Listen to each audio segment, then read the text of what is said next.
The most hotly debated position in all of sports is the quarterback position. What makes a quarterback one of the best ever is subjective, but many people place heavy emphasis on rings. Some strictly go by stats, whereas others live by the eye test. For me, the great quarterbacks, the true best of the best, have a healthy combination of team success, great stats, and an impressive style of play. While it is dumb to pretend that winning doesn't matter at all when judging a quarterback, I'm smart enough to realize how much shit is outside of a quarterback's control when it comes to winning Super Bowls. Great stats are important, but how a quarterback gets their stats matters as well. Dinking and dunking with checkdowns and screen passes doesn't cut it for me, no matter how effective it might be. Sorry, Brady fans. I'm sure my list will please everybody, and there will be no arguments or insults thrown my way in the comments section. Without further ado, let's get to it. Number 10, John Elway. John Elway remains a difficult player to rank. His supporters believe he is the best quarterback of all time due to his considerable physical gifts and for how he, quote-unquote, carried 3 subpar Denver teams to the Super Bowl in the 1980s, while his detractors point out his surprisingly pedestrian numbers, even relative to his era.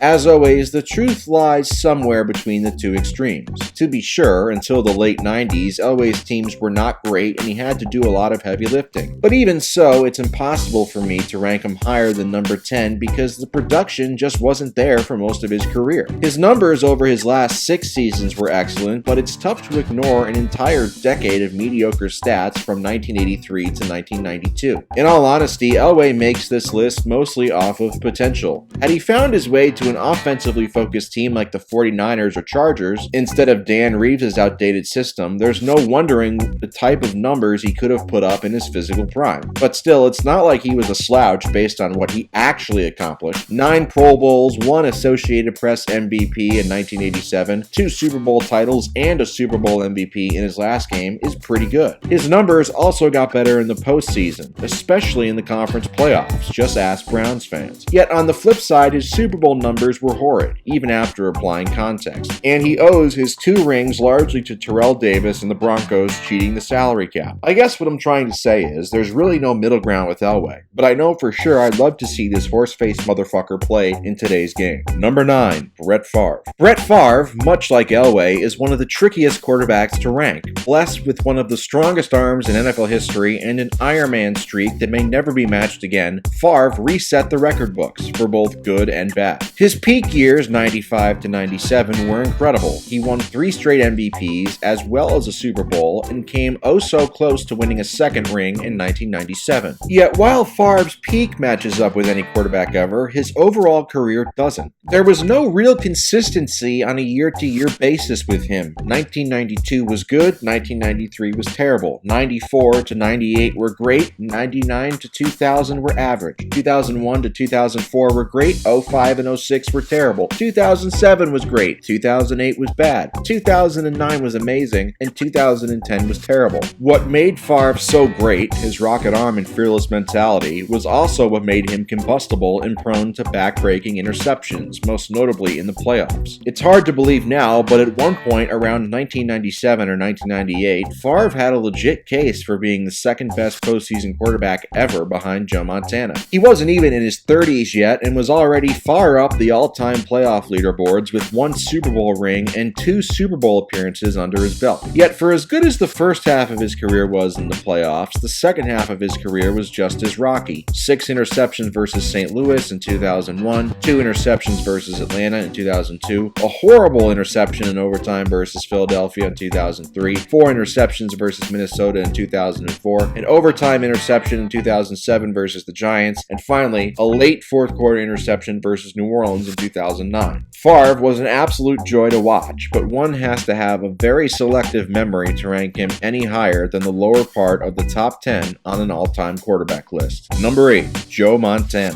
One might think I'm dumb for ranking Joe Montana this low, but the thing is, I don't give a shit! It's my list. Let's start with the positive. Montana has incredible era-adjusted efficiency numbers. He is the best postseason quarterback of all time and easily the best Super Bowl quarterback of all time. He won 2 regular season MVPs, 3 Super Bowl MVPs, and 4 Super Bowls. The guy was clutch and had underrated mobility, aka he's white, but he was not without out his flaws. For starters, he wasn't very durable, only playing a full 16-game season 2 times in his career. This lack of availability led to a lack of eye-popping counting stats in the regular season. He never threw for 4,000 yards and only topped 30 touchdowns once. There's also the fact that he was in the best situation imaginable for a quarterback during his era. Montana benefited from Bill Walsh's West Coast offense, which defenses still hadn't adjusted to in the 80s. On top of Walsh's genius offensively, Montana almost always had elite defensive support outside of the strike-shortened 1982 season. My opinion of Montana is also lowered by the fact that his backup quarterback, Steve Young, replaced him, immediately put up superior numbers, and had a Hall of Fame career in the same system. I don't think very highly of quarterbacks with average physical talent in great situations, which summarizes Montana, and especially Tom Brady, to a T. Still, Montana deserves credit for his production on the biggest stages, which is why he ranks in my top 8. Number 7.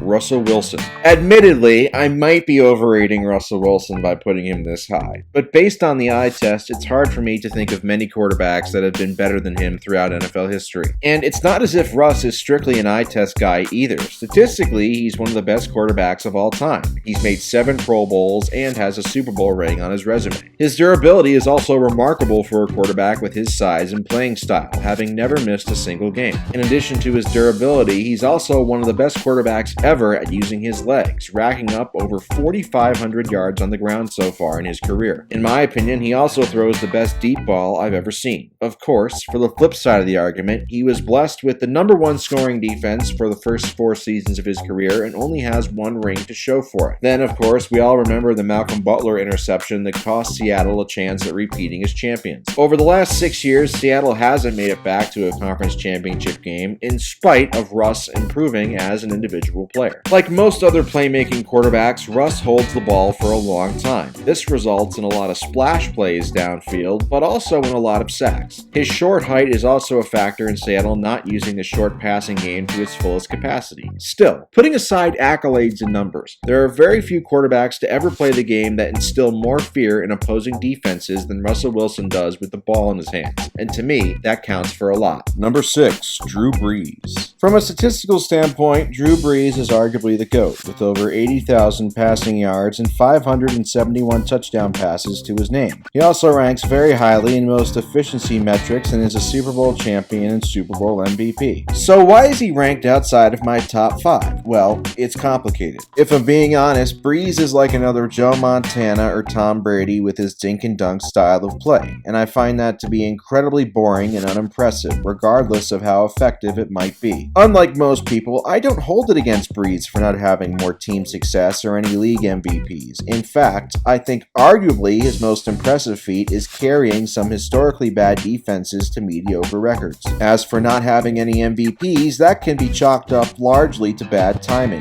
Brees' 2009 and 2011 seasons would have been good enough to win MVP most years, but he was outdone by Peyton and RODGERS. He also ranks very highly in most postseason metrics as well, not having a truly horrific performance until 2020 versus Tampa Bay, when he was clearly not what he once was physically. I look at Brees' career as what Tom Brady's career would be like if Brady didn't have unprecedented amounts of good luck every year. The difference between Brees and Brady was that Brees, in his prime, was better at making more difficult throws downfield, which is why I think Brees is better than Brady. Nevertheless, I will never be impressed by quarterbacks who are average physical talents that rely on dinking and dunking to be effective, and Brees falls into this category. Still, it's not like I'm calling him a bum. After all, I just said he's the 6th best quarterback of all time. Please lay off my back, Gumbo. Number 5. Steve Young. Steve Young only had 9 seasons as a primary starter for his team, 8 of those with the 49ers, but goddamn did he pack more than enough accomplishments into that window. He won 2 NFL MVPs, 3 times was first-team All-Pro, 7 times was a Pro Bowler, and he won a Super Bowl MVP in '94, setting the single-game Super Bowl record for touchdown passes with 6, which still stands to this day. Young, much like Montana, certainly benefited from the 49ers system, but Young was the clear superior physical talent to Montana. While Montana had some mobility, Young was a dominating athlete, finishing with over 4,200 yards and 43 touchdowns on the ground. While many would scoff at putting Young over Montana due to the difference in rings, 4-1, there is little doubt that had Young been the full-time starter on those 80s 49ers squads, that he could have gotten the job done as well. Young Young's 49ers ran into some historically loaded Cowboys and Packers squads in the mid to late 90s that Montana never had to go against. Of course, for as amazing as Young was, there are arguments against him being ranked this high. Outside of 94, Young was inconsistent in the postseason, and although it'd be wrong to say he was a choker, he wasn't the same statistical phenom come playoff time. There is also the question of durability. Much like Montana, Young didn't play many full seasons, only starting 16 games 3 times. Even if you don't agree with my ranking, nobody can deny the prolific efficiency Young put up once he got his chance. Had Young gotten his shot earlier, there might have been no question who the GOAT is. Number 4, Dan Marino.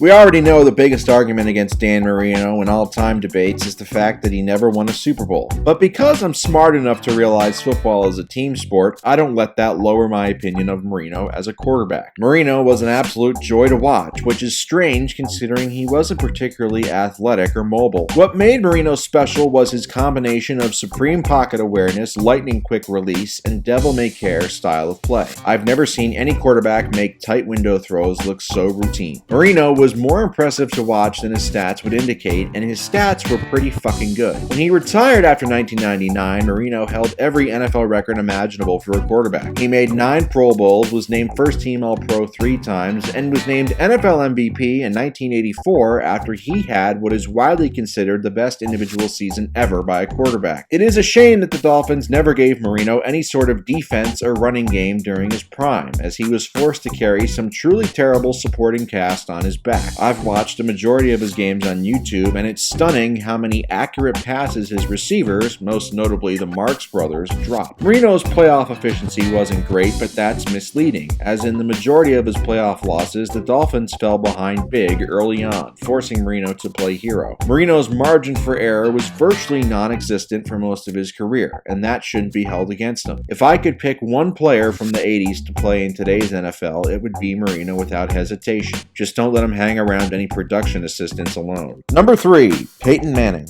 Peyton Manning is the most accomplished regular season quarterback of all time, with an astounding 14 Pro Bowls, 7 first-team All-Pros, and 5 MVPs. Every year that he played from 1999 to 2014, he was a top 10 quarterback at worst. His longevity and consistency was incredible, and because he was a quirky white dude with a funny accent, people underestimated his athletic ability coming out of college. Nobody would mistake Peyton for Lamar Jackson or Michael Vick, but he was a capable scrambler who could throw on the run and outside the pocket, much like Joe Montana. Peyton wasn't an incredible physical talent like a John Elway or Patrick Mahomes, but like Dan Marino, he played an exciting brand of football for a pocket passer and had unmatched IQ. Even after coming back from a career-threatening neck injury, Peyton looked to push the ball downfield frequently, which separated him from his dink-and-dunk peers like Brees and Brady. He has 2 of the top 10 best seasons by a quarterback in NFL history, 2004 and 2013, and he carried many subpar defenses with the Colts in his prime. Of course, the big bugaboo with Peyton will always be his up-and-down postseason performance. His team suffered 13 playoff losses, 9 times going out after the first playoff game, and as much as I would like to absolve him of any blame, he certainly played a part in it. For sure, Peyton had plenty of shitty postseason luck, Raheem Moore anybody, which made his win-loss record look much worse than it should have been. But his offenses consistently underperformed in the postseason. His defenses did the heavy lifting in the 2 years he won a ring, and he never had a dominant postseason that ended with a ring. Make no mistake though, it wasn't as if he was a terrible playoff quarterback. He still made 4 Super Bowls, won 2 of them, and was named Super Bowl MVP in 2006. I miss watching the Sheriff play on Sundays. He was the LeBron James of quarterbacks in the regular season, but his playoff career was more akin to James Harden, and for that, he'll have to settle for being number 3 on my list, as much as it pains me to say so. Number 2,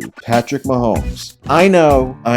You think I'm a moron for putting a guy who has only started 3 seasons as the second best quarterback in NFL history, but I'm sticking to my guns. If I'm being honest, the only reason I don't have Mahomes ranked number 1 is because of sample size, but in a vacuum, he is the best quarterback I've ever seen. He has all the physical tools, he has the moxie, he has the IQ, he's clutch, he is everything you could possibly look for in a quarterback. The only chance you have of beating him is for one of his defensive linemen to line up off sides on a game-winning interception like Dee Ford, or for his offensive line to have a historically awful showing like they did in Super Bowl 55. And even then, he can still get out of trouble and give his receivers chances downfield with superhuman throws. In 3 seasons, he already has an MVP, a historically great regular season, a historic playoff run that ended with a ring, a Super Bowl MVP, and 2 Super Bowl appearances. He's not even 26 years old yet, and if he avoids major injury, the NFL record book will become his own personal diary. This ranking may seem foolish in 2021, but by 2031, it will be underselling him. He passes the eye test with flying colors and has historic efficiency. There is no telling what the future has in store for him, but I'm excited for it. And if you still think I'm dumb for having him this high, if there was an all-time draft and you could pick any quarterback from the beginning of their careers, you're in denial if you think 2 quarterbacks would be taken before him. And number 1, Aaron Rodgers. Simply put, no quarterback in NFL history has a better combination of sample size, production, and style of play than Aaron Rodgers, and for that, in my opinion, he's the best quarterback of all time. What makes Rodgers' rise to legendary status so unique is that even his biggest supporters coming out of college couldn't have seen it coming. Forced to sit behind fellow legendary quarterback Brett Favre for 3 seasons, by the time 2008 rolled around and it was his time to start for the Packers, Rodgers' best case scenario was becoming a Matt Hasselbeck or Mark Bolger type quarterback. Instead, he has developed into a Super Bowl champion, a Super Bowl MVP, a 3-time NFL MVP, and a 9-time Pro Bowler. He has over 400 touchdown passes and not even 90 interceptions. He has a career passer rating of almost 104 and many other ridiculous numbers. But what separates Rodgers from other statistically great quarterbacks is his freakish talent on top of it. All the supernatural shit Patrick Mahomes does on a daily basis, Rodgers was doing when Mahomes was in middle school. Rodgers gets mislabeled as an overly conservative quarterback because of his low interception total, but that couldn't be farther from the truth.